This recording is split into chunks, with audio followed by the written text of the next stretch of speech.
તો આજનો આપણો લાસ્ટ ટોપિક છે ચેપ્ટરમાં રાસાયણિક ગુણધર્મોમાં આવર્તી વલણ વિશે. બરાબર, છેલ્લે ભૌતિક ગુણધર્મોમાં આવર્તી વલણ વિશે તમે ભણી ગયા, જેમાં લાસ્ટ ટોપિક આપણો જે હતો એ વિદ્યુત ઋણતાનો. બરાબર, બહુ જ ડીપમાં આપણે સમજાવ્યો છે ને ખૂબ સારી રીતે આપણે સમજવાનો પ્રયત્ન પણ કર્યો છે. ચલો, હવે લાસ્ટ ટોપિક ચેપ્ટરનો આપેલો છે આમાં રાસાયણિક ગુણધર્મોમાં આવર્તી વલણ. મતલબ હવે અત્યાર સુધી તમે જે જોયા તે બધા ભૌતિક ગુણધર્મો હતા, એનો સ્થિતિ હોય, એનો રંગ હોય, ઉત્કલન બિંદુ, ગલન બિંદુ, પછી ત્યાર પછી પરમાણ્વીય ત્રિજ્યા, વંડરવાલ્સ ત્રિજ્યા, સહસંયોજક ત્રિજ્યા, આયનીય ત્રિજ્યા, ઇલેક્ટ્રોન પ્રાપ્તિ, એન્થાલ્પી, વિદ્યુત ઋણતા છે, ત્યાર પછી અલગ અલગ પ્રકારની જે ઉર્જાઓ છે ને એવા બધા ગુણધર્મો જે હોય બધા શું કહેવાય, એના ભૌતિક ગુણધર્મો કહેવાય. પણ હવે જ્યારે કોઈ પણ તત્વ, પરમાણુ જ્યારે પ્રક્રિયાઓ કરતો હોય ત્યારે એ બધી એક પ્રકારની રાસાયણિક પ્રક્રિયાઓ કહેવાય. અને એ રાસાયણિક પ્રક્રિયાઓ માટે અહીંયા કેટલાક આવર્તી વલણ વિશે આપણે સમજાવવાનું છે. તો રાસાયણિક ગુણધર્મોમાં આવર્તી વલણ વિશે સમજાવવાનું છે. તો રાસાયણિક ગુણધર્મો આવર્તી વલણ વિશે અમુક ટોપિક આપણે પી બ્લોક એલિમેન્ટ અને ડી અને એફ બ્લોક એલિમેન્ટમાં આવશે, અને અમુક ટોપિક આપણે અહીંયા બેઝિક કન્સેપ્ટમાં સમજવાના, જેમાં સૌથી પહેલો પોઈન્ટ સમજાવે છે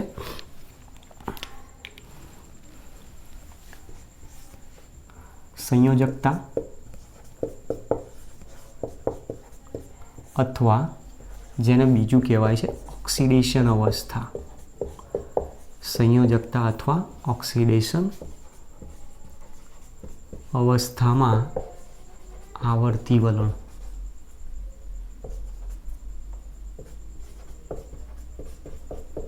તો મતલબ અહીંયા સંયોજકતા અથવા ઓક્સિડેશન અવસ્થાની વાત કરી છે.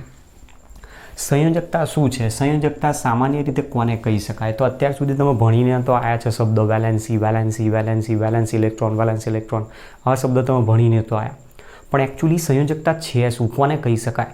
સોડિયમ, સોડિયમની સંયોજકતા કેટલી? ઓક્સિજન, ઓક્સિજનની સંયોજકતા કેટલી? નાઇટ્રોજન, નાઇટ્રોજનની સંયોજકતા કેટલી? કાર્બન, કાર્બનની સંયોજકતા કેટલી? કાર્બનની યાદ આવી જશે, બરાબર, 10માં ભણી ગયા છો. કાર્બનની સંયોજકતા 4 છે, ચતુર સંયોજકતા દર્શાવે. તો એ શું બતાવે છે? કાર્બન 4 બંધ બનાવવાની ક્ષમતા ધરાવે છે, અને એટલા માટે કાર્બનની વેલેન્સીને 4 કીધી. તો સંયોજકતા એટલે જે તે તત્વની, જે તે પરમાણુની બંધ બનાવવાની ક્ષમતા. જેટલા બંધ બનાવી શકે એ બંધ બનાવવાની ક્ષમતાને, સંખ્યાને એની સંયોજકતા કહેવામાં આવતી હોય છે. બરોબર છે? તો મતલબ ધાતુ આપેલી છે, સોડિયમ ધાતુ છે, એ એક બંધ બનાવે છે, તેની સંયોજકતા તમે 1 કહી શકો છો. ક્લોરીન આપેલું છે, ક્લોરીન હાઇડ્રોજન સાથે જોડાઈને એક બંધ બનાવે છે, તો ક્લોરીનની સંયોજકતા પણ 1 કહેવાય, હાઇડ્રોજનની સંયોજકતા પણ 1 કહેવામાં આવે છે. એલ્યુમિનિયમ છે, એલ્યુમિનિયમ હાઇડ્રોજન સાથે જોડાઈને AH3 બનાવે છે, ક્લોરીન સાથે જોડાઈને AlCl3 બનાવતો હોય છે, તો એ 3 બંધ બનાવે છે. તો મતલબ એની વેલેન્સી, એની સંયોજકતા 3 ગણવામાં આવતી હોય છે. તો પહેલું સંયોજકતા કોને કહેવાય? કે કોઈપણ તત્વની અથવા કોઈપણ પરમાણુની બંધ બનાવવાની ક્ષમતાને તેની વેલેન્સી સંયોજકતા કહે છે. બીજો શબ્દ કીધો ઓક્સિડેશન અવસ્થા. ઓક્સિડેશન અવસ્થા શું છે?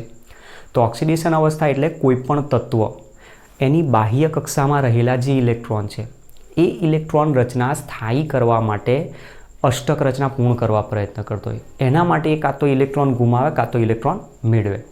જો બાહ્ય કક્ષાની અંદર 1, 2 કે 3 ઇલેક્ટ્રોન હશે તો ઇલેક્ટ્રોન ગુમાવશે, અને એટલા ઇલેક્ટ્રોન જે ગુમાવે છે એ એની સંખ્યાને પણ એની ઓક્સિડેશન અવસ્થા તરીકે ગણવામાં આવતી હોય છે.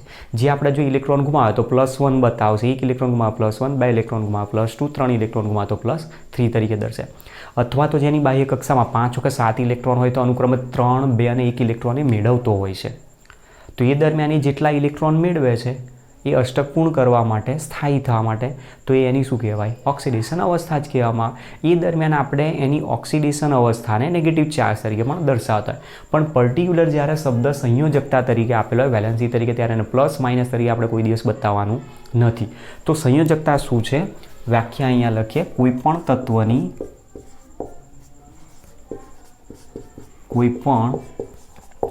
તત્વની બંધ બનાવવાની ક્ષમતાને તેની સંયોજકતા કહે છે.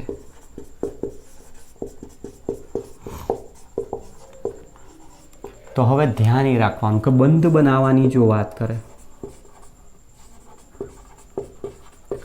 તો બંધ બનાવવા માટે કોણ ભાગ લે? સંયોજકતા, કક્ષકો. સંયોજકતા કક્ષકોમાં કોણ હોય? ઇલેક્ટ્રોન, જેને કહેવાય સંયોજકતા ઇલેક્ટ્રોન. તો આ આપણી પાસે અહીંયા બંધ બનાવવાની જે ક્ષમતા આપી, જેને આપણે વેલેન્સી કહીએ છીએ. વેલેન્સીમાં હંમેશા બંધ બનાવવા માટે કોણ ભાગ લે? તો વેલેન્સ સેલ ભાગ લેતી હોય છે. વેલેન્સ સેલમાં પણ પાછો કોણ હોય? Valence electron. તો એને વેલેન્સ ઇલેક્ટ્રોન તરીકે ઓળખવામાં આવે. હવે વેલેન્સ ઇલેક્ટ્રોન કઈ રીતે ગણવામાં આવે, અથવા વેલેન્સી કઈ રીતે ગણવામાં આવે, સંયોજકતા કઈ રીતે ગણવામાં આવે? તો આપણી પાસે પ્રતિનિધિ તત્વો છે. પ્રતિનિધિ તત્વો S અને P વિભાગ. S અને P વિભાગના તત્વોની વેલેન્સી કઈ રીતે નક્કી થાય? તત્વોની સંયોજકતા, તેની સંયોજકતા કોષમાં રહેલા ઇલેક્ટ્રોનની સંખ્યા અથવા તે ઇલેક્ટ્રોનને 8માંથી બાદ કરતા મળે. બરાબર. તો વેલેન્સી આપણે આ રીતે શોધી શકીએ છીએ. કોઈ પણ સમૂહ આપેલો હોય, કોઈ પણ સમૂહનું તત્વ આપેલું હોય, તો એની વેલેન્સી કેટલી છે તમે સરળતાથી નક્કી કરી શકો છો. તો જુઓ, આપણે સમજવાનો અહીંયા પ્રયત્ન કરીએ. તો સૌથી પહેલાં આપણી પાસે એક આવર્તનો ઉપયોગ કરીએ. આવર્તમાં અલગ અલગ સમૂહ આવી ગયેલા છે. સમૂહ નંબર 1, 2 S અને P બ્લોક એલિમેન્ટ લઈએ છીએ. બરાબર. સમૂહ નંબર 1 અને સમૂહ નંબર 2. ત્યાર પછી P બ્લોક એલિમેન્ટમાં સમૂહ નંબર 13 થી 18 એના તત્વો લઈએ, એના વેલેન્સ ઇલેક્ટ્રોન જોઈએ, વેલેન્સ સેલ જોઈએ, અને એની વેલેન્સી કેટલી છે નક્કી કરીએ. ચલો, સૌથી પહેલાં સમૂહ લઈએ. અહીંયા એમાં સમૂહ જો આપેલો હોય તો સમૂહ નંબર 1, સમૂહ નંબર 2, સમૂહ નંબર 13, 14, 15, 16, 17 અને 18 સમૂહ છે આ રીતનો. હવે એમાં સમૂહમાં રહેલું તત્વ કયું છે? તો તત્વની જો અહીંયા વાત કરીએ તો સમૂહ નંબર 1માં લિથિયમ છે, સમૂહ નંબર 2માં બેરિલિયમ ધારો કે લઈએ છે. કોઈ પણ તત્વ તમે લઈ શકો છો. આપણે એક આવર્તનો ઉપયોગ કરીએ છીએ. Boron, carbon, nitrogen, oxygen, fluorine અને નિયોન. ચલો, ત્યાર પછી એમાં સંયોજકતા ઇલેક્ટ્રોનની સંખ્યા. હવે સંયોજકતા ઇલેક્ટ્રોનની સંખ્યા કઈ રીતે આવે? તેની ઇલેક્ટ્રોન રચના ઉપરથી આપણને મળશે. જુઓ, દાખલા તરીકે લિથિયમ પરમાણુ ક્રમાંક 3, ઇલેક્ટ્રોન રચના 1s2 2s1. તેની બાહ્ય કક્ષા કઈ થઈ? 2s1. બાહ્ય કક્ષા એ શું કહેવાય? વેલેન્સ સેલ કહેવાય. તો વેલેન્સ સેલમાં રહેલા ઇલેક્ટ્રોનની સંખ્યા કેટલી છે? 1. તો આની અંદર સંયોજકતા ઇલેક્ટ્રોનની સંખ્યા થશે 1. ચલો, ત્યાર પછી બેરિલિયમ પરમાણુ ક્રમાંક 4, 1s2 2s2. તો વેલેન્સ સેલ થઈ ગઈ 2s2. તેમાં 2 ઇલેક્ટ્રોન છે, તો વેલેન્સ ઇલેક્ટ્રોનની સંખ્યા 2. તો આની અંદર તમે જુઓ, અહીંયા મેં લખેલું છે સંયોજકતા કોષમાં રહેલા ઇલેક્ટ્રોનની સંખ્યા. તો S વિભાગ હોય તો એ દરમિયાન એના સંયોજકતા કોષમાં રહેલા ઇલેક્ટ્રોનની સંખ્યા ઉપરથી તમે ડાયરેક્ટ સીધે એની વેલેન્સ ઇલેક્ટ્રોન લખી શકો છો. ચલો, ત્યાર પછી બોરોનનો પરમાણુ ક્રમાંક 5, ઇલેક્ટ્રોન રચના 1s2 2s2 2p1. તો બાહ્ય કક્ષા કઈ થઈ ગઈ? હવે 2s2 2p1, કારણ કે એની પાસે P અને S કક્ષક જ છે બાહ્ય કક્ષામાં, અને એમાં રહેલા કુલ ઇલેક્ટ્રોન 3 છે. હવે કુલ ઇલેક્ટ્રોન જો 3 હોય ત્યાં, બરાબર, તો ધ્યાન રાખજો વેલેન્સ ઇલેક્ટ્રોનની સંખ્યા કેટલી ગણવાની છે? અહીંયા 3. ચલો, ત્યાર પછી કાર્બનની ઇલેક્ટ્રોન રચના 1s2 2s2 2p2. તો બાહ્ય કક્ષામાં કુલ 4 ઇલેક્ટ્રોન, તો વેલેન્સ ઇલેક્ટ્રોનની સંખ્યા 4.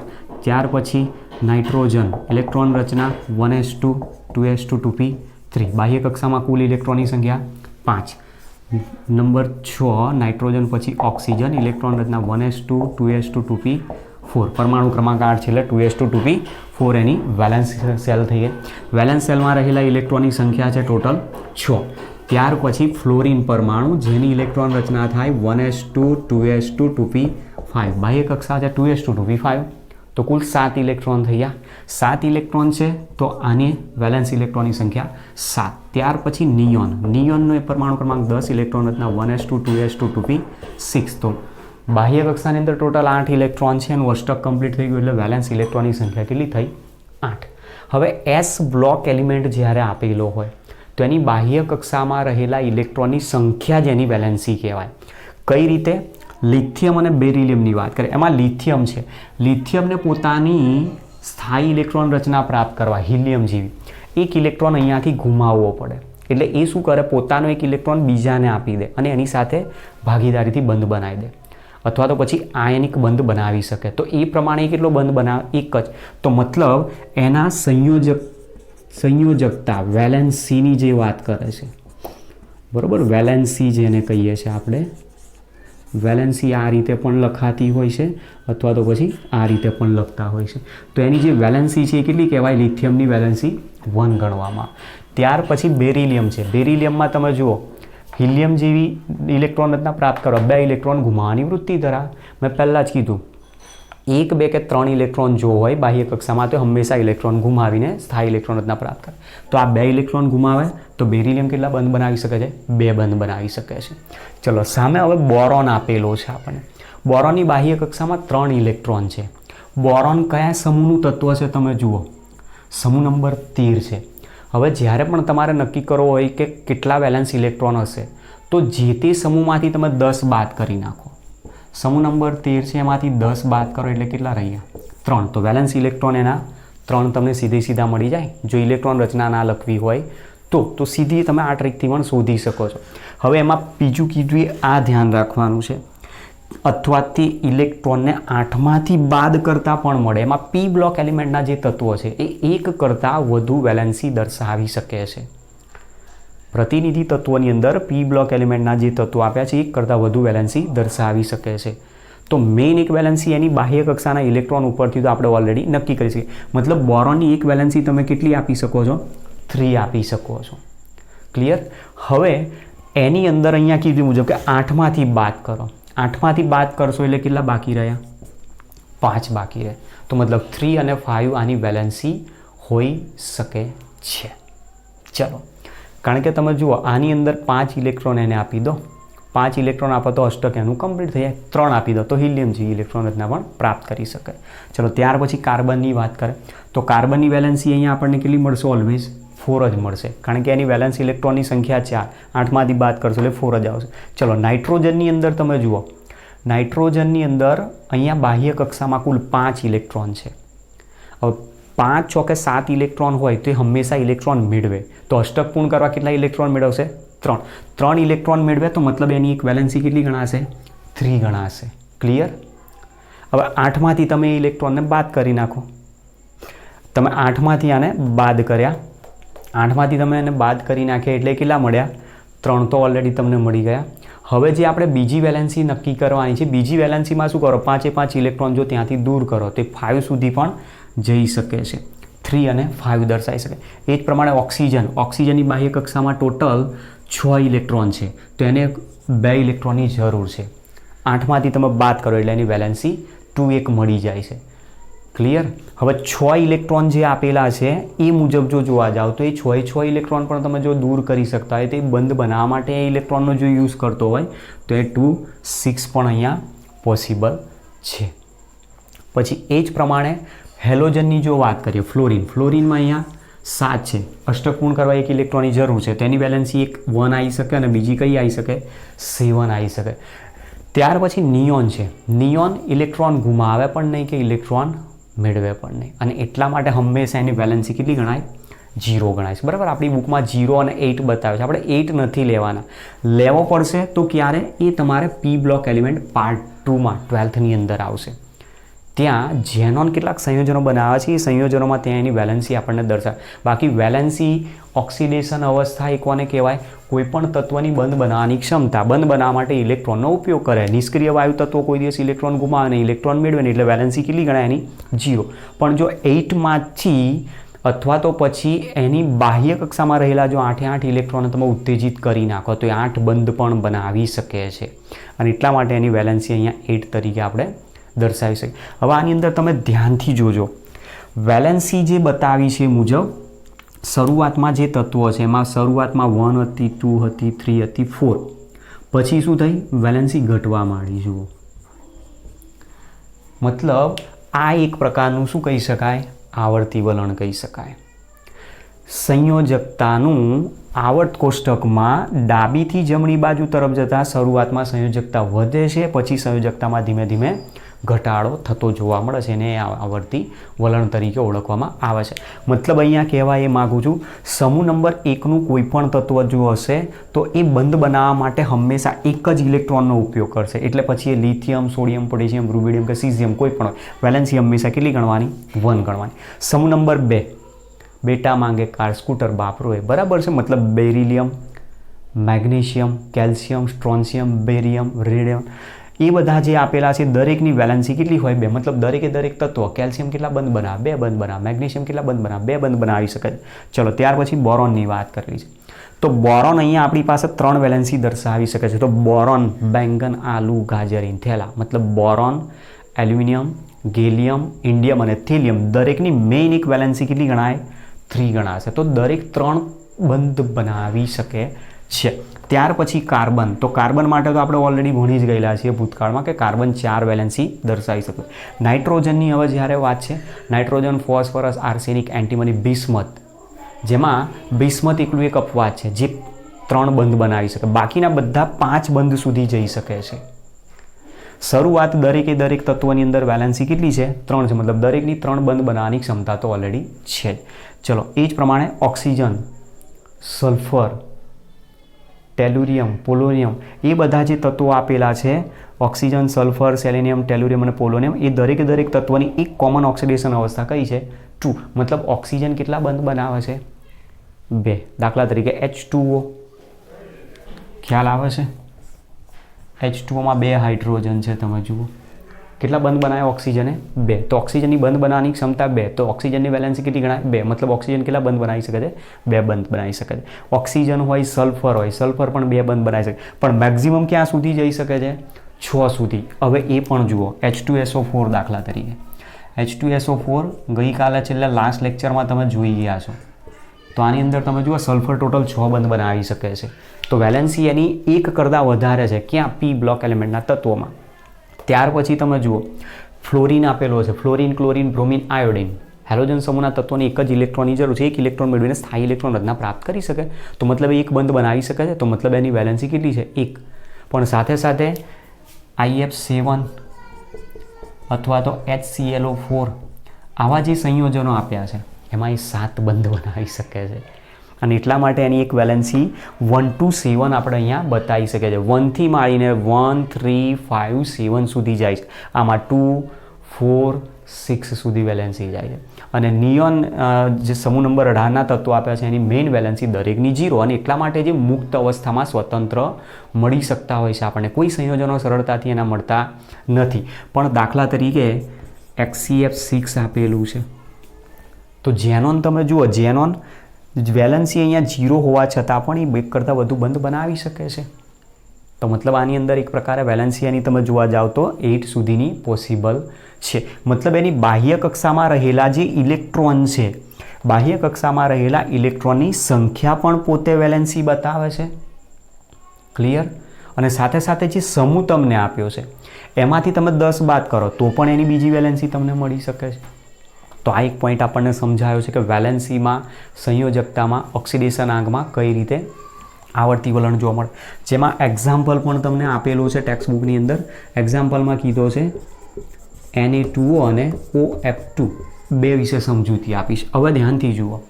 ઓક્સિજન છે, ઓક્સિજન સાથે અહીંયા કોણ જોડાય છે? સોડિયમ જોડાય છે. સોડિયમ શું કરે? ઇલેક્ટ્રોન દાન કરે. એક ઇલેક્ટ્રોન દાન કરશે. અહીંયા આપેલો છે લિથિયમ સમૂહની અંદર સમૂહ નંબર 1માં. તો એક ઇલેક્ટ્રોન દાન કરે એના ઉપર પ્લસ ચાર્જ આવે. તો ઓક્સિજન ઉપર ચાર્જ શું આવશે? -1. અહીંયાથી સોડિયમ એક ઇલેક્ટ્રોન દાન કરશે એના ઉપર પ્લસ ચાર્જ આવશે. આ ઓક્સિજન ઉપર ચાર્જ શું આવે? -2. તો તમે જુઓ ઓક્સિજન ઉપર મોટાભાગે આપણે વીજભાર શું બતાવે છે? -2. 2 ઇલેક્ટ્રોન મેળવીને 2 બંધ બનાવી શકે છે. સોડિયમ અહીંયા કેટલા બંધ બનાવે છે? 1 જ. તો જેના કારણે અહીંયા બતાવે છે કે અહીંયા ઓક્સિજન ઉપર ચાર્જ શું આવે છે? -2 ચાર્જ આવે. સામે અહીંયા OF2 આપેલો છે. ઓક્સિજન સાથે જોડાય છે 2 ફ્લોરિન. વિદ્યુત ઋણતા વધારે છે ફ્લોરિનની અને આની છે 3.5. તો જેની વિદ્યુત ઋણતા વધારે એ ઇલેક્ટ્રોનને ખેંચી લાવે. તો શું કરે? આ ઓક્સિજન એને ઇલેક્ટ્રોન દાન કરે. ઓક્સિજન જો એને ઇલેક્ટ્રોન દાન કરે તો ફ્લોરિન ઉપર ચાર્જ આવશે -1. આ ઇલેક્ટ્રોન આને દાન કરશે, આના ઉપર ચાર્જ આવશે -1. જો આ -1 ઇલેક્ટ્રોન દાન કરતો હોય તો ઓક્સિજન પર +1 ચાર્જ આવે. આ અહીંયા ઇલેક્ટ્રોન દાન કરશે એના ઉપર +1 ચાર્જ. તો ટોટલ ઓક્સિજન ઉપર ચાર્જ શું થયો? +2 ચાર્જ આવે. તો અહીંયા એ સમજાવે છે કે ઓક્સિજન એક એવું તત્વ છે અથવા ફ્લોરિન એક એવું તત્વ છે કે જેની વિદ્યુત ઊર્જા સૌથી વધારે હોવાના કારણે હંમેશા એની વેલેન્સી એક તો ખરી, પણ એનો ઓક્સિડેશન નંબર જેને કહેવાય, ઓક્સિડેશન અવસ્થા એટલે જે તે તત્વનો વીજભાર. જો કોઈ વીજભાર ના હોય તો ઓક્સિડેશન અવસ્થા એની 0. દાખલા તરીકે નિયોનની ઓક્સિડેશન અવસ્થા 0. પણ જ્યારે સંયોજન આપેલું હોય ત્યારે સંયોજનમાં કોઈક ચોક્કસ વિદ્યુત ઊર્જાના તફાવતના કારણે એમાં વીજભાર ઉત્પન્ન થાય, તો એ જે તે વીજભારને એનો પોતાનો ઓક્સિડેશન આંક જ કહેવામાં આવે, ઓક્સિડેશન અવસ્થા કહેવામાં આવે છે એની.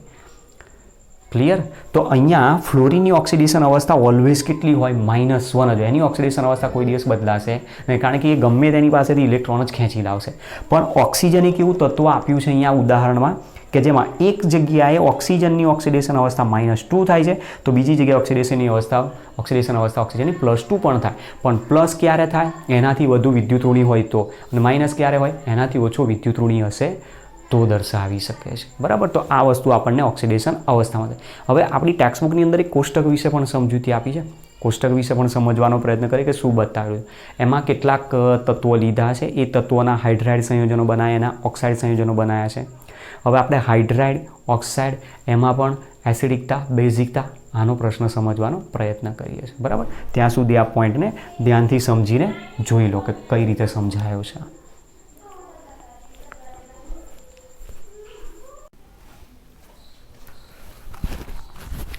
જુઓ, આ પ્રમાણે કોષ્ટક આપેલું છે આપણને, જેમાં હાઇડ્રોજન સાથે જે જોડાયેલા છે, જ્યાં તત્વો હાઇડ્રોજન સાથે જોડાયેલા છે એ બધા શું કહેવાય? હાઇડ્રાઇડ સંયોજનો. અને એ જે તે તત્વ જ્યારે ઓક્સિજન સાથે જોડાયેલો હોય ત્યારે એને કહેવાય છે ઓક્સાઇડ સંયોજનો. ક્લિયર? તો હાઇડ્રોજન સાથે જોડાયેલા તત્વોને કહેવાય હાઇડ્રાઇડ. મતલબ કે H2O એ એક પ્રકારે ઓક્સિજનનો હાઇડ્રાઇડ કહી શકાય, NH3 એક પ્રકારે નાઇટ્રોજનનો હાઇડ્રાઇડ કહી શકાય છે. હવે ધ્યાન એ રાખવાનું, આપણી પાસે હાઇડ્રોજન જો હોય તો એ હાઇડ્રોજન H+ તરીકે પણ હોઈ શકે છે, H- તરીકે પણ હોઈ શકે. જેમાં H- ને આપણે હાઇડ્રાઇડ આયન તરીકે નામ આપતા હોય. પણ એ પ્લસ ક્યારે હોય, માઇનસ ક્યારે હોય, એનો આધાર જે તે જોડાયેલા તત્વ ઉપર છે. જો તત્વ એના કરતાં વધારે વિદ્યુત ઋણી હશે તો ઇલેક્ટ્રોન એની પાસેથી ખેંચી લેશે, એટલે પ્લસ બનાવશે એને. અને જો એના કરતાં ઓછું વિદ્યુત ઋણી હશે તો ઇલેક્ટ્રોન એને દાન કરશે, તો મતલબ એ માઇનસ ત્યાં હોઈ શકે છે. હવે એવું ક્યારે બને? ધાતુ હોય તો ધાતુ હંમેશા ઇલેક્ટ્રોન દાન કરશે એને, તો એ દરમિયાન એ H- તરીકે વર્તો હોય. અને જો અધાતુ હોય તો અધાતુ ઇલેક્ટ્રોન ખેંચે તો એ દરમિયાન એ પ્લસ તરીકે વર્તો હોય. તો જુઓ, સમૂહ નંબર 1ના તત્વો આપેલા છે. બરાબર? સીઝિયમ પણ આવી શકે છે, રૂબિડિયમ આવી શકે છે. ચોપડીમાં આપણને પૂરું નથી આપ્યું. એમાં સમૂહ નંબર 1નો તત્વ જે છે, સમૂહ નંબર 1ના તત્વની વેલેન્સી આપણે આગળ જોઈ ગયા કે 1 છે, એક જ બંધ બનાવી શકે. હવે એમાં પણ આપણી પાસે જે સમૂહ નંબર 1નું તત્વ છે મેટલ, એની બાહ્ય કક્ષાની ઇલેક્ટ્રોન રચના છે NS1. તો આપણી પાસે એ એક ઇલેક્ટ્રોન જો ગુમાવી દે તો એક ઇલેક્ટ્રોન ગુમાવીને શું બનાવે? M+ આયન બનાવે. અને એટલા માટે પ્રબળ વિદ્યુત ધનમય તત્વ પણ કહેવામાં આવતા હોય. તે પ્રબળ વિદ્યુત ધનમય તત્વ જે છે એની સાથે H જો જોડાતો હોય તો એ કયા સ્વરૂપે હોય? માઇનસ સ્વરૂપે હોય. અને એ માઇનસ સ્વરૂપે જોડાઈને શું બનાવી દે? મેટલ હાઇડ્રાઇડ સંયોજનો બનાવે. તો ધાત્વિક હાઇડ્રાઇડ સંયોજનો બનાવે છે આ રીતના. લિથિયમ +1 આયન H- જોડાય LiH, સોડિયમ +1 આયન H- જોડાય NH, પોટેશિયમ +1 આયન H- જોડાય KH, રૂબિડિયમ +1 આયન H- જોડાય RBH. તો એ પ્રમાણે lithium hydride, sodium hydride, potassium hydride, rubidium hydride, caesium hydride બનાવી શકે. ચલો, સમૂહ નંબર 2. સમૂહ નંબર 2માં વેલેન્સી આપણે કીધી 2. સમૂહ નંબર 2નું જો તત્વ આપેલું હોય તો સમૂહ નંબર 2ના તત્વની વેલેન્સ સેલમાં એની સામાન્ય ઇલેક્ટ્રોન રચના છે NH2. એ 2 ઇલેક્ટ્રોન જો ગુમાવી દે તો એના ઉપર ચાર્જ આવશે M+2 આયન બનાવે. તો મતલબ બેરિલિયમ જો આપેલો હોય તો બેરિલિયમ +2 આયન તરીકે હોય, કેલ્શિયમ +2 આયન તરીકે હોય, મેગ્નેશિયમ +2 આયન તરીકે હોય, સ્ટ્રોન્શિયમ +2 આયન તરીકે જોવા મળે. તો મતલબ આ બીજા સમૂહના દરેકે દરેક તત્વ શું કરે? 2 ઇલેક્ટ્રોન ગુમાવીને +2 વીજભાર ધારણ કરે. અને એમાંથી Ca+2 આયન જે છે એ હાઇડ્રોજન સાથે જોડાય છે, તો એ CaH2 બનાવતું હોય. હવે CaH2 બનાવતું હોય તો મતલબ અહીંયા હાઇડ્રોજન પાસે ચાર્જ શું હોવો જોઈએ? ટોટલ -2 ચાર્જ હોવો જોઈએ. મતલબ 2 હાઇડ્રાઇડ આયન ત્યાં જોડાતા હોવા જોઈએ. અને એ પ્રમાણે કેલ્શિયમ હાઇડ્રાઇડ સંયોજન બનાવતો હોય. એ જ પ્રમાણે બોરોનની અંદર હવે તમે જુઓ, બોરોનમાં વેલેન્સી કેટલી ગણીએ છીએ આપણે? 3. જો બોરોનની વેલેન્સી 3 હોય તો બોરોન 3 ઇલેક્ટ્રોન ગુમાવશે અને B+3 આયન ધારણ કરે અને B+3 આયન સાથે હાઇડ્રાઇડ આયન જોડાય, કારણ કે ધાતુ છે. હાઇડ્રાઇડ આયન જોડાય તો ટોટલ કેટલા જોડાવા જોઈએ? 3. અને 3 જો જોડાય તો શું બનવું જોઈએ? BS3. બોરોનનો હાઇડ્રાઇડ BS3 તરીકે ઓળખાતો હોય, પણ એ BS3 તરીકે અસ્તિત્વ ધરાવતો નથી. એની જગ્યાએ ડાયમર સ્વરૂપે અસ્તિત્વ ધરાવે છે, જેને B2H6 તરીકે કહીએ છીએ, અને એ ડાયમર સ્વરૂપ છે. અને ડાયમર સ્વરૂપે બોરોન હાઇડ્રાઇડ ડાયબોરેન સ્વરૂપે અસ્તિત્વ ધરાવતો હોય, અને ત્યાં B2H6 છે. પછી એ પ્રમાણે અહીંયા Ln બતાવેલો છે, બરાબર. એનું વૈજ્ઞાનિક નામ છે Ln, AlH3. એલ્યુમિનિયમ સમૂહ નંબર 13નું તત્વ છે. 3 એની વેલેન્સી છે. 3 ઇલેક્ટ્રોન ગુમાવીને Al+3 આયન બનાવે તો 3 H- જોડાય એટલે AlH3 બનાવશે. ચલો, ત્યાર પછી આની વેલેન્સી આપણે ગણી છે 4. સમૂહ નંબર 14નું તત્વ carbon, valency 4. Silicon 4, germanium, gallium 4, tin 4, germanium. તો એ પ્રમાણે આપણી પાસે અહીંયા તમને આપેલું છે એ મુજબ તમે જુઓ, દરેક સાથે 4 હાઇડ્રોજન જોડાય છે. તો CH4, SiH4, GeH4, SnH4 પ્રકારનું સંયોજન બનાવે. સમૂહ નંબર 15 આપેલો છે. સમૂહ નંબર 15ના તત્વની વેલેન્સીની જો વાત કરીએ તો 3 પણ છે અને 5 પણ છે. હવે એ પ્રમાણે જો તમે જોઈ શકો છો, આની અંદર અલગ અલગ સંયોજનો બનાવીને બતાવ્યા છે. એમાં તમે જુઓ, આપણી પાસે અત્યારે તો સમૂહ નંબર 15 છે. સમૂહ નંબર 15ના તત્વની આપણે એક વેલેન્સી શું ગણીએ છીએ? 3. કારણ સમૂહ નંબર 15ના તત્વની સામાન્ય ઇલેક્ટ્રોન રચના NH2NP 3 તરીકે આપણને જોવા મળતી હોય. તો કુલ ઇલેક્ટ્રોન કેટલા છે એની પાસે? 5. તો એને કેટલા ઇલેક્ટ્રોનની જરૂર છે? 3. જો 3 ઇલેક્ટ્રોન મળે તો એના ઉપર ચાર્જ શું આવે? -3 ચાર્જ આવે. મતલબ નાઇટ્રોજન જો આપેલો હોય તો નાઇટ્રોજન શું હોય? N-3. તો -3 એનો ઓક્સિડેશન અવસ્થા કહેવાય, એની ઓક્સિડેશન આંક કહેવાય. 3 બંધ બનાવવાની ક્ષમતા એની વેલેન્સી સંયોજકતા કહેવાય. તો હવે આની સાથે જ્યારે હાઇડ્રોજન જો જોડાશે તો માઇનસ સાથે માઇનસ ના જોડાય, એટલે કયા આયન તરીકે હશે? પ્લસ આયન તરીકે. પણ બંને બાજુ વીજભાર, અહીંયા -3 છે તો અહીંયા +3 હોવો જોઈએ, એટલે કેટલા જોડાય? ટોટલ 3. અને એના દ્વારા એ શું બનાવશે? નાઇટ્રોજનનો હાઇડ્રાઇડ એમોનિયા NH3 તરીકે બનાવતો હોય છે. તો એમોનિયા બનાવે છે એ પ્રમાણે ફોસ્ફીન, આર્સિન અને આ જ પ્રમાણે સ્ટીબાઇન, આવા અલગ અલગ પ્રકારના સંયોજનો બનાવતો હોય. સમૂહ નંબર 16 છે. સમૂહ નંબર 16ના તત્વની સામાન્ય ઇલેક્ટ્રોન રચના. સમૂહ નંબર 16 છે, સામાન્ય ઇલેક્ટ્રોન રચના NH2NP4 છે. તો ટોટલ ઇલેક્ટ્રોન એની પાસે છે 6. તો ખૂટ્યા કેટલા ઇલેક્ટ્રોન? 2. 2 ઇલેક્ટ્રોન જો મેળવે તો એના ઉપર ચાર્જ શું આવી જાય? -2 ચાર્જ. -2 ચાર્જ આવે છે તો ઓક્સિજન જ્યારે આપેલો હોય તો ઓક્સિજન ઉપર શું વીજભાર હોય? -2. હવે એની સાથે હાઇડ્રોજન જોડાય તો હાઇડ્રોજન કયો ચાર્જ ધરાવે? પ્લસ. કારણ નાઇટ્રોજનની વિદ્યુતઋણતા 3.0 છે, હાઇડ્રોજનની 2.1. તો વિદ્યુતઋણતા જેની વધારે એના ઉપર ઇલેક્ટ્રોન જાય એટલે ચાર્જ માઇનસ થાય. એ જ પ્રમાણે ઓક્સિજન વિદ્યુતઋણી છે, હાઇડ્રોજનની વિદ્યુતઋણતા ઓછી, તો આની વિદ્યુતઋણતા વધારે એટલે આના ઉપર ચાર્જ માઇનસ આવે. અને આવા ટોટલ કેટલા જોડાય? 2H+ આયન, અને એના દ્વારા સંયોજન બનાવે છે H2. તો H2 એક પ્રકારે હાઇડ્રાઇડ સંયોજન જ કહી શકાય. હાઇડ્રોજન જોડાય છે એટલે દરેક વખત કન્ફ્યુઝન ના થવી જોઈએ કે હાઇડ્રાઇડ છે તો અહીંયા H- કેમ ના જોડાયો. ખ્યાલ આવે છે? ચલો, એ જ પ્રમાણે આપણી પાસે H2O સમૂહ નંબર 16 માટે આપ્યો. પછી સમૂહ નંબર 17 છે. સમૂહ નંબર 17ની એક વેલેન્સી કઈ ગણીએ છીએ આપણે? 1. કારણ સમૂહ નંબર 17ના તત્વની સામાન્ય ઇલેક્ટ્રોનના NH2NP5 છે. તો કુલ ઇલેક્ટ્રોન એની પાસે 7 છે. તો 1 ઇલેક્ટ્રોનની જરૂર છે. 1 ઇલેક્ટ્રોન જો મેળવે તો -1 ચાર્જ ધારણ કરી લે. F- છે તો F પ્રબળ વિદ્યુતઋણી, તો ઓલવેઝ -1 જ ચાર્જ આવે. એની સાથે જો હાઇડ્રોજન જોડાય તો કયો ચાર્જ હોય? પ્લસ. તો એ બંને વચ્ચે શું બની જશે? સહસંયોજક બંધ HF સંયોજન બનાવી દેશે. તો આ પ્રકારનો આપણી પાસે અહીંયા હાઇડ્રાઇડ સંયોજનો વિશેની માહિતી આપી. હવે આ જે હાઇડ્રાઇડ સંયોજનો આપ્યા એમાં એની રિડક્શન કરતા તરીકેની પ્રબળતા પણ તમે સમજાવી શકો છો. પછી સાથે સાથે હાઇડ્રાઇડ સંયોજનોની બેઝિકતા, એસિડિકતા, બેઝિકતા, આવા પ્રશ્નો આપણે આના ઉપરથી સમજાવી શકીએ છીએ. તો જુઓ, એ વસ્તુ આપણે આના પરથી સમજી ગયેલા છો ઓલરેડી. એસિડિકતાનો પ્રશ્ન હોય તો જેની હાઇડ્રોજન આપવાની ક્ષમતા વધારે, એની એસિડિક પ્રબળતા વધારે. તો મતલબ એસિડિક પ્રબળતા કોની વધારે છે? HN. ઉપરથી નીચે તરફ તમે જાઓ છો હાઇડ્રાઇડમાં, ધ્યાન રાખજો. હાઇડ્રાઇડમાં ઉપરથી નીચે, ટોપ ટુ બોટમ તરફ જઈએ એટલે એસિડિકતા વધે. હાઇડ્રોજન આપવાની ક્ષમતા એની વધતી જાય એટલે એસિડિકતા શું થાય? વધે. તો લિથિયમના હાઇડ્રાઇડ કરતાં સિઝિયમના હાઇડ્રાઇડની એસિડિક પ્રબળતા વધારે. પણ નીચેથી ઉપર તરફ જશો તો બેઝિકતા વધતી જાય. એકચ્યુઅલી છે આ એસિડિક, બરાબર. જો બેઝિકતાની વાત હોય તો બોટમ ટુ ટોપ તરફ તમે જાઓ તો પછી બેઝિકતા વધે,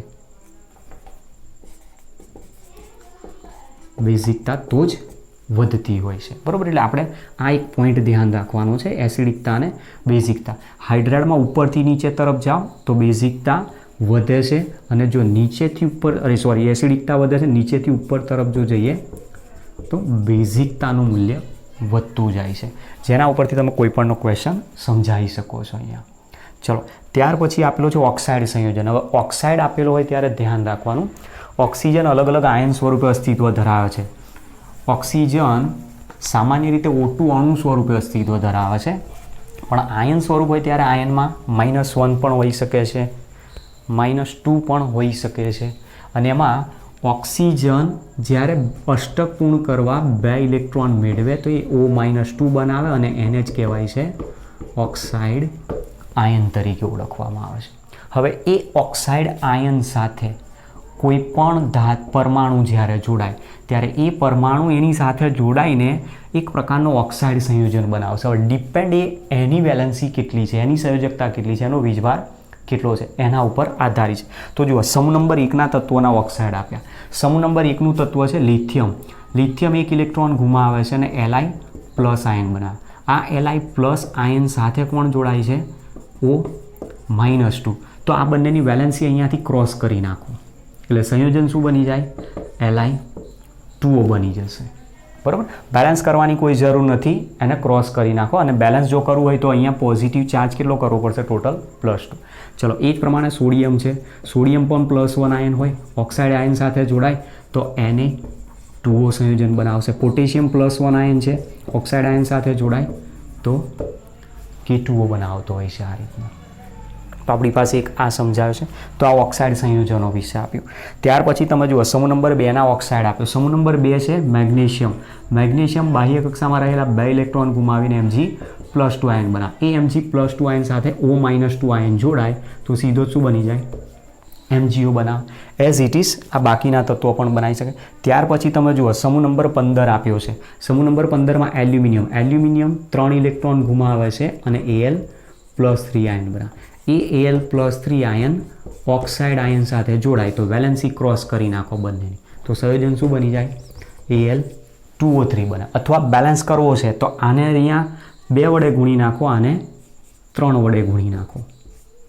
તો ટોટલ જુઓ, minus charge -6, total plus charge +6. તો સંયોજનમાં એલ્યુમિનિયમ કેટલા થઈ ગયા? 2. ઓક્સિજન કેટલા થઈ ગયા? 3. તો Al2O3 બનાવે એ રીતે. ચલો, ત્યાર પછી આની અંદર સમૂહ નંબર 14. સમૂહ નંબર 14ના તત્વોમાં કાર્બન છે. કાર્બનની વેલેન્સી 4 ગણી જ છે આપણે, તો C+4. અને ઓક્સિજન અહીંયા શું છે? -2 તરીકે.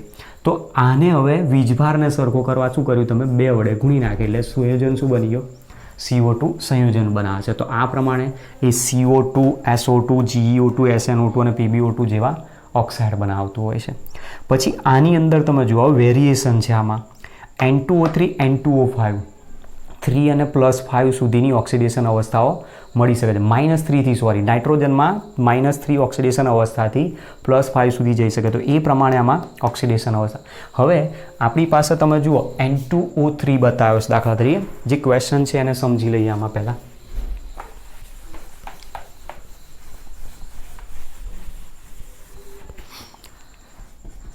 N2O3. N2O3માં તમને ખબર છે ઓક્સિજનની ઓક્સિડેશન અવસ્થા કેટલી ગણવાની છે?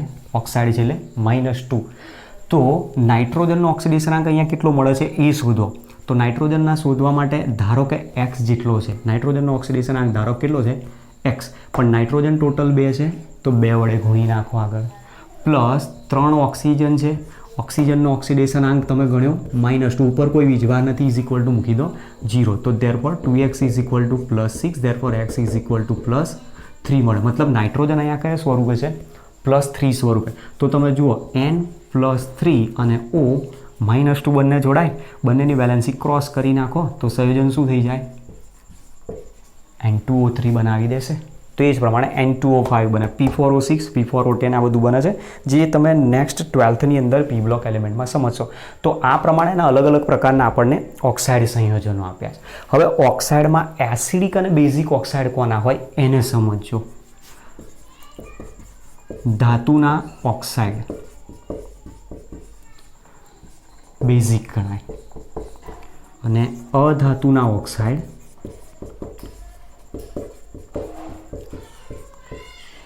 એસિડિક કહેવાય.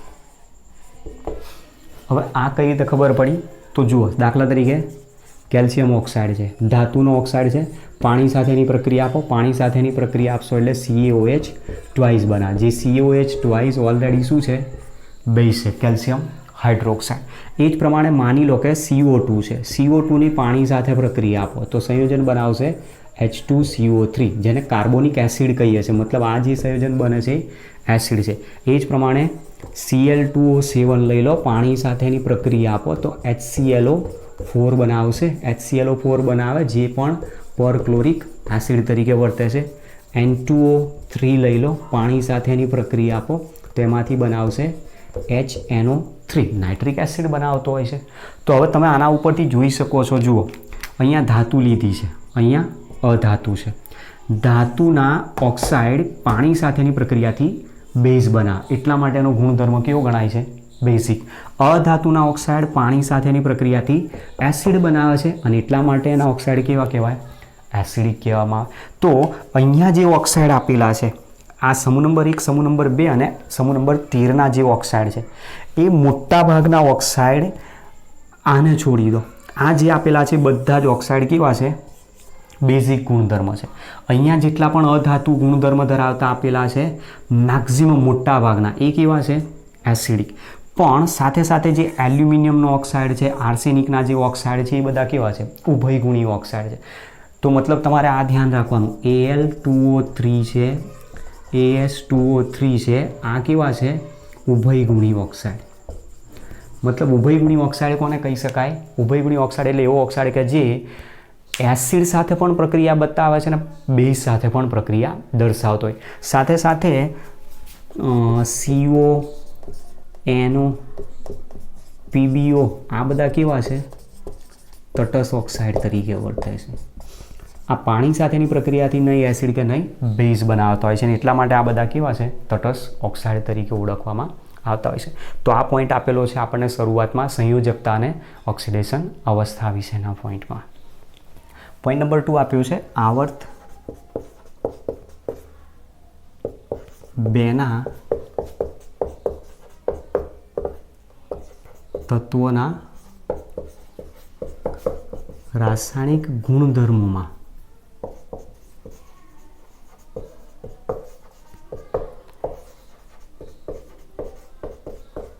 આવર્તી વલણ. હવે આમાં આવર્ત 2ના તત્વોના ગુણધર્મો આવર્તી વલણ 3 પોઈન્ટમાં સમજાયા છે. એમાં પોઈન્ટ નંબર 1 છે એનો વિકર્ણી સંબંધ. વિકર્ણી સંબંધમાં અહીંયા શું કહેવા માંગે છે કે આવર્ત નંબર 2 જે છે, આવર્ત નંબર 2માં દાખલા તરીકે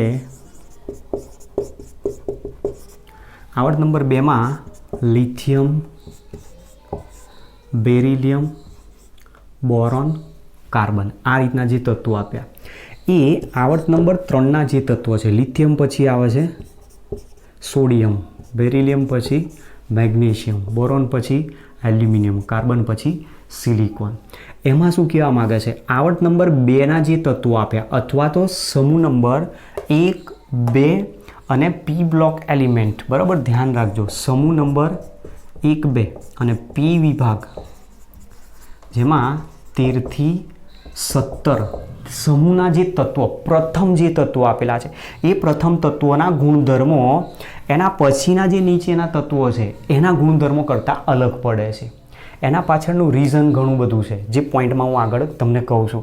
હવે અહીંયા જે ગુણધર્મો બતાવે એમાં વિકર્ણી સંબંધમાં શું કહેવા માંગે છે, આવર્ત નંબર 2નું જે પ્રથમ તત્વ લિથિયમ છે એ મેગ્નેશિયમ જેવા ગુણધર્મ ધરાવે છે, મતલબ ડાયાગોનલ પ્રોપર્ટી બતાવે છે, એટલા માટે એને વિકર્ણી સંબંધ કીધો. આવર્ત નંબર 2માં બેરિલિયમના ગુણધર્મો એલ્યુમિનિયમના ગુણધર્મોને મળતા આવે છે, બોરોનના ગુણધર્મો સિલિકોનના ગુણધર્મોને મળતા આવે છે. તો મતલબ લિથિયમ મેગ્નેશિયમ સાથે વિકર્ણી સંબંધ બતાવે છે, બેરિલિયમ એલ્યુમિનિયમ સાથે વિકર્ણી સંબંધ બતાવે છે, બોરોન સિલિકોન સાથે વિકર્ણી સંબંધ દર્શાવે છે. તો પહેલો પોઈન્ટ આ વિકર્ણી સંબંધનો છે. ચલો પોઈન્ટ નંબર 2 સંયોજકતાની વાત કરે છે. તો સંયોજકતાની જ્યારે વાત કરે ત્યારે મોટાભાગના તત્વોની સંયોજકતા 4 તરીકે ગણવામાં આવતી હોય છે, પણ એના પાછળનું કારણ શું છે? એનું રીઝન એ છે કે સમૂહમાં તમે જે પ્રથમ તત્વો આપેલા છે, પ્રથમ તત્વોના કદ નાના છે, સાથે સાથે એની વિદ્યુત ઋણતા પણ ઊંચી છે. નાના કદ, વિદ્યુત ઋણતા ઊંચી, અને માત્ર ને માત્ર કઈ કક્ષકો અવેલેબલ હોય એની પાસે? 2s અને 2p કક્ષક જ અવેલેબલ હોય. તો આ કેટલી કક્ષક છે? 1. અને આ કેટલી કક્ષકો હોય? ટોટલ 3. તો ટોટલ કક્ષકો કેટલી થઈ? 4. તો 4 જ કક્ષકો ત્યાં બંધ બનાવવામાં ભાગ લઈ શકે. કોની? આવર્તના પ્રથમ જે તત્વો આપેલા છે એમાં, આવર્ત નંબર 2 ના. જ્યારે બાકીના જે તત્વો છે, બાકીના તત્વોમાં 2s 2p સિવાય આગળ જતા 3d કક્ષક પણ અવેલેબલ હોય છે. તો અહીંયા 1 3 અને આ 5 મળીને કુલ 9 કક્ષકો ત્યાં અવેલેબલ હોય છે. જેના કારણે કહી શકાય કે શરૂઆતના જે આવર્ત 2ના પ્રથમ જે તત્વો છે એ તત્વોમાં માત્ર 4 જ કક્ષકો અવેલેબલ હોવાના કારણે એ 4 બંધ બનાવી શકે છે મેક્સિમમ, અને એટલા માટે એની વેલેન્સી કેટલી હોય? 4 હોય. મતલબ કે બોરોનને જો ગણવામાં આવે તો બોરોન F સાથે જો જોડાય તો F સાથે જોડાઈને Bf4-1 પ્રકારનું સંયોજન બનાવી શકે. પણ જો બોરોનની જગ્યાએ તમે એલ્યુમિનિયમની વાત કરશો તો એલ્યુમિનિયમ ફ્લોરિન સાથે જોડાઈને Alf6-1 જેવું સંયોજન પણ બનાવી શકતો હોય. તો આ એક એનો ગુણધર્મ કહી શકાય કે આ 4 બંધ બનાવી શકે છે, આ 6 બંધ બનાવી શકે છે. તો મતલબ આની વેલેન્સી માત્ર 4 ગણા છે, પણ બાકીનાની વેલેન્સી એના કરતાં પણ વધારે હોઈ શકે છે. અને પોઈન્ટ નંબર 3 છે પીપાઈ બંધ બનાવવાનું વલણ. પીપાઈ બંધમાં શું કહે છે? મતલબ પી કક્ષકો પાઈ બંધ બનાવવામાં ભાગ લે છે, અને એ પી કક્ષકો જ્યારે પાઈ બંધ બનાવવામાં ભાગ લેતો હોય ત્યારે એને પીપાઈ બંધ કહેવામાં આવતો હોય છે. તો પીપાઈ બંધ કેમ બનાવી શકે? એના પાછળનું કારણ એક તો નાનું કદ, બીજા નંબરમાં ઊંચી વિદ્યુત ઋણતા, ત્રીજા નંબરમાં ડી કક્ષકની ગેરહાજરી. મેઇન આ ઇફેક્ટ કરતા હોય છે આની અંદર. વિદ્યુત ઋણતા ખૂબ ઊંચી છે, ડી કક્ષકની ગેરહાજરી છે, અને નાનું કદ ધરાવે છે. અને નાનું કદ ધરાવતા હોવાના કારણે એમાં પી કક્ષકો પાઈ બંધ બનાવવામાં ભાગ લે છે, અને એટલા માટે પીપાઈ પ્રકારનો બંધ બનાવે છે. અને તેથી કહી શકાય કે એવા તત્વો એના જેવા જ બીજા તત્વો સાથે, મતલબ એ જ તત્વો સાથે single bond, double bond, triple બોન્ડથી જોડાઈ શકે. દાખલા તરીકે carbon double bond, carbon triple બોન્ડથી જોડાઈ શકે. એના સિવાયના બીજા તત્વો સાથે પણ જોડાઈ શકે. દાખલા તરીકે કાર્બન ઓક્સિજન સાથે, કાર્બન નાઇટ્રોજન સાથે આ રીતે C ટ્રિપલ બોન્ડ અને C ડબલ બોન્ડ ઓથી જોડાઈ શકે છે.